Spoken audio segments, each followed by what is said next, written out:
The Gundam F90 is a surprisingly good kit, to be honest with you. At first, I was kind of neutral towards it when I was painting and putting it together for another video on my Gunpla channel. But by the time I got finished and got a good look at it, I could truly appreciate this design. The Gundam F90 is a marvelous kit. Fantastic even. It's really weird that Bandai would lock this behind P Bandai, but then again, maybe it makes sense. Maybe Bandai just wants to make sure that they make all the money from the F90 and the F90 packs. This is definitely a model kit that was made by someone that loved the F90, because every variation of the F90 packs have come to reality. Even the F92, but it's not the F92, it's the F90-2, is now a reality. Model kits that you probably would have never thought would come into existence now are happening in a very odd stroke from Bandai that's completely uncharacteristic from a company that usually relies on just pumping out unicorns in the RX-78 to the point of redundancy. The F90 stands tall. Although it's ironically small, I find that the overall design is well thought out in all honesty. The model kit itself seems sturdy, and it could be one of the best posers ever if there was more movement in the ankle joints. It's kind of non-existent, but maybe it's just not meant for that. Maybe the F90 is meant to be on a stand in a sort of aerial pose, looking like it's blasting a Zaku or wearing one of the multitude of packs that comes with it that are all sold separately though. But the F90 isn't all sunshine and rainbows in my opinion. As much as I like this model kit, I found myself having little issues. Since it was already planned ahead to work with a bunch of packs, there's just some areas on the F90 where the joints that come off, like the little panel covers that you take off to put a different F90 pack on, some of them just don't stay in place. They pop right out. It makes no sense. The fitment is just non-existent. You have to kind of remodel the part or use a gun primer special tape that holds areas on a Gunpla together because it's just going to fall out. I found that the right hip side skirt constantly, panel coverage, it just falls out all the time. It so easily. You move the kit, it pops out. You look at the kit, it pops out.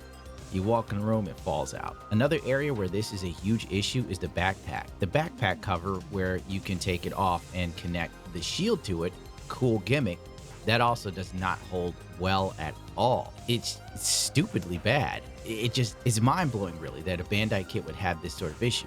If this were a Daban knockoff, I go, well, yeah, this is Daban. I can expect this. But directly from Bandai, it's a little jarring. Considering so much of this kit is great, why is that such an issue? The shield is another problem. The shield connection joint that goes into the left arm or the backpack. Another issue where it just doesn't stay connected. This is really a kit that you have to put together and leave standing if you're using the shield, if at all. I will say that the hands that I initially kind of disliked, they've grown on me. They're actually incredibly reliable. These are some of the best fixed pose hands Bandai has come up with. And it's one of the switch fixed pose hands where like you take out the fingers and plug them in place. They really work well. The beam saber is held steady in place, but warning, if you paint it and you put the beam saber in the hand, you will scratch your paint. It's a very tight fit. The beam rifle also locks in place. These hands are fantastic. The thumb is a little kind of like one note because it doesn't really move. Maybe Bandai was going for a very classic retro vibe with this. And that's why there's the fabric tubing in the legs. The fabric tubing in the feet though, it doesn't make sense because you don't get to see it. So that gimmick is strange to me, but hey, there's a lot of detail on the inner frame too, so if this is a kit you care about, you won't really have an issue finding things to paint and really make it pop if you really are that interested. But other than that, that's probably, oh, that's right, another issue with the F90 that I forgot to mention. The waist section as a whole. It's got like these movie gimmicks, which are cool, gives you a little bit more posability, but there's an instability on the inside. The joints are nice and tight, but if you try to move the legs, you run into an issue where the center of the hip joint kind of opens up repeatedly. So you might want to be careful with this guy, especially if you're painting it, because it doesn't really hold in place as tight as you want. Or if you know you're never going to do anything with this kit again, you could glue that in place. Totally up to you. I didn't use the back skirts for the beam rifle because I don't want to scratch the paint, since I've decided to give this kit away to somebody. I find that the shield connection and the space needed to actually have the fixed pose hands hold the shield's handle, little iffy. I didn't push it because I didn't want to scratch anything. But other than that, I would say that the F90 is probably one of the best P-Bandai kits ever made, and I highly recommend it. Other than the issues I mentioned, there's nothing wrong with this kit. They're like minute issues. Oh, the shoulders armor. It can get in the way of things. The shoulder armor makes it a little hard to pose the F90 with the shield without them kind of crashing into each other, because the shoulder armor is so big and the F90's arm seems so tiny. And the space between the shoulder armor and the bicep of the Gundam is limited too. So if you're posing it carelessly after you paint it, you will scratch your paint. So there's that. Frankly, at this point, I feel like painting Gundam model kits is for people that do not plan on fiddling with their kit. That's all there is to it, because it's getting to the point now where it's so hard to build these things and not scratch them. It's almost like at the level of a resin kit. I did take the time to separate some colors in the shield, something I highly recommend because the white on white is kind of lame. And for the hell of it, I put an LED inside of the body.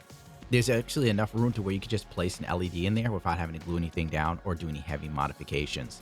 It's kind of like a little extra something you can do for yourself if you really like it. And it really stands out since the inside of the cockpit is a clear plastic piece, much like the new Gundam and Sasabi model kits. So light is probably a must, and it really popped. Now you're probably wondering why I didn't do too many poses. Like I said before, I decided to give this away, so I wasn't going to risk damaging the kit. End of the video. If you like the F90, buy it. If you like Gundams, buy it. The only real issue I have with this kit that I can say I don't like about it 100% is its size. It's just a little bit taller than the RG God Gundam. Just by a little bit. I would go to 4.5 out of 5 or something if I were to rate it. And that's going to do it for me. As the man who gave me my first airbrush said, do great things.